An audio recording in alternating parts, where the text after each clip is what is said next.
दूर कर दो।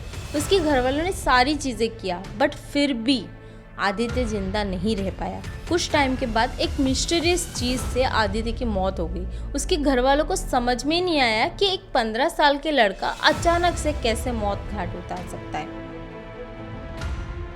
आपको पता है, उस बच्चे का एज सिर्फ 12 था और उसने नोटिस बोर्ड पढ़ने के बाद भी उसने अपनी दोस्त को झूठ बोल के उस जगह पे गया और उसकी एक छोटी सी मिस्टेक के वजह से उसकी तो जान चली गई, बट उसके पूरी खानदान वालों को सारी चीज़ें भुगतना पड़ा और इतना ज़्यादा उसके साथ डेंजरस हुआ जिसके वजह से उसकी पूरी खानदान को उस गाँव छोड़ के बाहर गाँव जाना पड़ा और उस गाँव में वो ज़िंदगी भर के लिए कभी भी नहीं आ सकते, क्योंकि वो जो पायल लेके आया था वो उसी घर में बंधक बन के रह गया। आदित्य अपने दोस्त लोग के साथ खेल रहा था।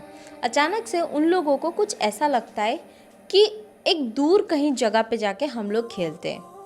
उन लोग ये सोचते और गांव से एकदम दूर जाके वो खेलने की कोशिश करते, बट वहाँ पे एक नोटिस बोर्ड लगा हुआ था जहाँ पे लिखा हुआ था शाम होते ही यहाँ पे लोगों का आना मना है। वहाँ पे साफ साफ लिखा हुआ था। बट आदित्य ने वो चीज़ को पढ़ा। उसके बाद उसने बोला कि चलो हम लोग उस तरफ जाते और उस पेड़ के पास जो चीज़ है हम लोग वो देखते और वहाँ पे हम लोग खेल के आते। उसके दोस्त लोगों ने सारा वो चीज़ पढ़ा और उन्होंने बोला कि नहीं, मेरी मम्मी बोलते कि यहाँ पे कुछ रहता है, इसके वजह से हमें वहाँ पे जाना मना है। और वहाँ पे नोटिस बोर्ड भी साफ साफ लिखा है कि शाम ढलने के बाद यहाँ पे जाना मना है, तो हम लोग नहीं जाते हैं। बट आदित्य को ये चीज़ नहीं पसंद आया। उसने बोला कि वहाँ पे जब मना करने के लिए लिखा हुआ है तो मुझे जाके चेक करना है कि वहाँ पे क्या है और क्यों मना किया गया है। उसके अंदर ये चुल बहुत भर के था कि उसके घर वाले उसको कोई भी चीज़ के लिए मना करते तो वही चीज़ वो करके देखता था कि क्यों मना कर रहे। उसके बाद दूसरे दिन वो अपने दोस्त लोग के साथ खेल रहा था। अचानक से उसके दिमाग में कुछ ऐसा आता है कि मैं उस जगह पे जाना चाहता हूँ, वहाँ पे ऐसा नोटिस बोर्ड क्यों लगा हुआ था। तो अपने दोस्त को वो झूठ बोलता है कि मुझे थोड़ा काम है और मैं बाहर जाके आता हूँ। तो उसके दोस्त लोग उसको मना करते हैं कि कहाँ जा रहा है और क्यों जा रहा है। तो सबकी बात टाल के वो बोलता है मैं बस अभी आया, और वो ऐसा बोल के उसी पेड़ के पास जाता है जहाँ पे उस दोस्त लोग के साथ वो कल गया था। और वहाँ पे सेम नोटिस बोर्ड वहाँ पे लगा हुआ है। वो नोटिस बोर्ड को पढ़ता है और कुछ समझता नहीं है और उस पेड़ की तरफ वो भाग के चला जाता है। जैसे ही उस पेड़ के पास में जाता है उसको एक अजीब सा फीलिंग होता है और एक अजीब सा महसूस होने के बाद वो वहाँ से जैसे ही भागने की कोशिश करता है, उसको अचानक से उसके पैर के नीचे एक पायल आ जाता है। उस पायल को अपने हाथ में पकड़ता है और उसको देखता है और अपनी पॉकेट में भरता है और उसके बाद वहाँ से भाग के आता है। जैसे ही वो अपने घर पे आया, वो अपने घर का इकलौता बच्चा था और उसको अपने घर में सब कोई पसंद करता था, सब कोई उसको लाड प्यार करता था। और वो जैसे ही घर पे आता है तो उसकी बुआ उसको पूछने लगती है कि बेटा कहाँ गया था और इतना भागते भागते क्यों आ रहा है। तो घर के अंदर जाता है और उसकी बुआ को धक्का मार देता है और बोलता है मुझे कोई बात नहीं करनी है, और सीधा जाके बेडरूम में सो जाता है।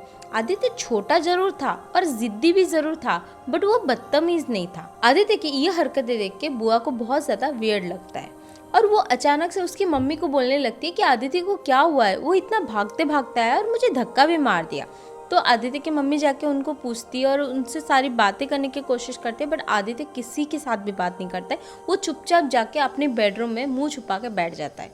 उसके बाद उसकी मम्मी उसको छोड़ देते। अभी टाइम हुआ रात का, और रात को उनके घर पे ऐसा रूल था कि सब साथ में बैठ के खाना खाना है।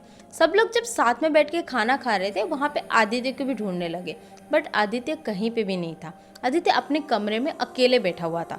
तो उसकी मम्मी पापा दोनों जाते हैं उसको बुलाने के लिए कि बेटा आ जाओ खाना खाने के लिए, बट वो किसी की बात नहीं मानता है। वो मना कर देता है कि मुझे नहीं खाना खाना है, ऐसा बोल के वो अपने कमरे में ही रहता है। और वो दिन बहुत ज़्यादा अजीब से गुजरता है। उनके घर वालों को भी कोई चीज़ समझ में नहीं आता है और आदित्य का बिहेवियर भी बहुत ज़्यादा वियर्ड होते जा रहा है। उसके बाद उसके रात को जब एकदम रात होता है तो उसकी दादी सोचती है कि आज खाना भी उसने कुछ नहीं खाया, ना किसी की बात मान रहा है। तो उसकी दादी ऐसा सोचती है कि उसने कुछ खाना नहीं खाया तो उसको एक ग्लास दूध ही दे देती हूँ। जैसे वो दूध अपने पोते के पास लेके जाती है, अचानक से आदित्य उसको एक हाथ मार के वो दूध को गिरा देता है। उसकी ये सारी आदतें जो है वो बढ़ते जा रही थी, जो भी बदतमीजी वो कर रहा था वो चीज़ें उसकी बढ़ते जा रही थी। तो उसके घर वाले कुछ नोटिस करते और ऐसा सोचते कि शायद कहीं नज़र वजन ना लग गई हो या कोई गलत चीज़ उसके पाले ना पड़ गई हो तो उसको एक दूसरे दिन उसको एक पुजारी के पास लेके जाने की कोशिश करते। बट वो वहाँ पे जाने के लिए बिल्कुल भी राज़ी नहीं था। वहाँ पे जाने के लिए वो बहुत ज़्यादा मना कर रहा था, बहुत ज़्यादा ज़िद कर रहा था कि मुझे नहीं जाना है। बट उसके पप्पा उसको ज़बरदस्ती करके वहाँ पे लेके जाते। और जैसे ही वो वहाँ पे पहुँचता है तो बाबा उसको देखते ही बोलते, इसके ऊपर कुछ तो हुआ है और ये चीज़ मैं नहीं बोल सकता, जो तांत्रिक है आपको उनके पास लेके जाना पड़ेगा क्योंकि इसके साथ कुछ गलत हुआ है। तो उसके घर वाले समझ जाते कि इसको शायद कोई एंटिटी या कोई भूत प्रेत की साया पड़ा हुआ है, इसकी वजह से वो बाबा ने इशारों में ये सारी चीज़ें बोला है। तो आदित्य को जैसे ही उस बाबा के पास लेके जाते हैं और बहुत सारे रिचुअल्स करने के बाद, आदित्य के ऊपर बहुत सारा रिचुअल्स होता है, बहुत सारा जो पूजा तांत्रिक वो सारी चीज़ें होता है, और बहुत टाइम के बाद जाके एक औरत की आवाज़ आती है उसकी बॉडी से। मतलब एक छोटे से बच्चे के अंदर से एक औरत का आवाज़ आना कितना ज़्यादा वियर्ड होता है। वो बच्चा एक ही बात दोहरा रहा था कि मैं किसी को नहीं छोड़ूंगी, मैं किसी को नहीं छोड़ूंगी, मैं सबको ख़त्म कर डालूंगी। वो यही बात बार बार दोहरा रहा था। तो ये चीज़ देख के वो बाबा बहुत ज़्यादा शॉक होते हैं। उसके बाद उसको उसकी सारी बातें मुंह से निकालने की कोशिश करते, बट वो आत्मा इतना ज़्यादा ज़िद्दी था कि कुछ बोलने के लिए रेडी ही नहीं था। उसके ऊपर जितना भी रिचुअल्स कर रहे थे वो सारी कुछ व्यर्थ जा रहा था। कुछ टाइम के बाद जब उसके साथ बहुत सारा रिचुअल्स हुआ, उसके बाद उसने मुंह खोलना स्टार्ट किया और उसने बताया कि आदित्य वहाँ पे वो बोर्ड देखने के बाद भी वहाँ पे आया था और उसकी चीज़ों को उसने हाथ लगाया था। उसके वजह से वो जो एंटिटी था वो बहुत टाइम से वहाँ पे बंधी पड़ी थी और आदित्य ने उसको जाके मुक्त कर दिया वहाँ पे, अनजाने में ही सही, बट आदित्य से गलती हुई, उसके वजह से वो एंटिटी इसके साथ ही आ गई। और ये पायल आदित्य ने अपने घर पे कहाँ पे रखा ये किसी को नहीं पता है। बट वो बाबा सारी बातें सुनने के बाद उस एंटिटी को बहुत सारे रिचुअल से मुक्त करने की कोशिश की, बट वो एंटिटी इतना ज़्यादा ज़िद्दी था और इतना ज़्यादा शक्तिशाली था कि वो जाने का नाम ही नहीं ले रहा था। उसके बाद उस बाबा ने आदित्य को सारा ताबीज़ वगैरह पहनाया और उनके घर वालों को बोला कि जितना जल्दी हो सके आदित्य को आप ये गांव छोड़ के अलग किसी गांव में चले जाओ और उस जगह से उसको एकदम दूर कर दो। उसके घर वालों ने सारी चीज़ें किया, बट फिर भी आदित्य जिंदा नहीं रह पाया। कुछ टाइम के बाद एक मिस्टीरियस चीज़ से आदित्य की मौत हो गई। उसके घर वालों को समझ में नहीं आया कि एक 15 साल के लड़का अचानक से कैसे मौत घाट उतार सकता है। आदित्य की एक छोटी सी गलती की वजह से उसके पूरे घर वालों को ये चीज़ें सफरिंग करना पड़ा और फिर भी आदित्य की जान नहीं बच पाई। इसीलिए कुछ कुछ चीज़ें होती है जहाँ पे हमें नहीं जाना चाहिए। अगर आपको हमारी वीडियोस पसंद आती है, हमारी स्टोरीज अच्छी लगती है, तो प्लीज़ हमें सब्सक्राइब करो, लाइक करो एंड शेयर करो। मुझे कमेंट करके ज़रूर बताना कि इसमें आदित्य की क्या गलती थी।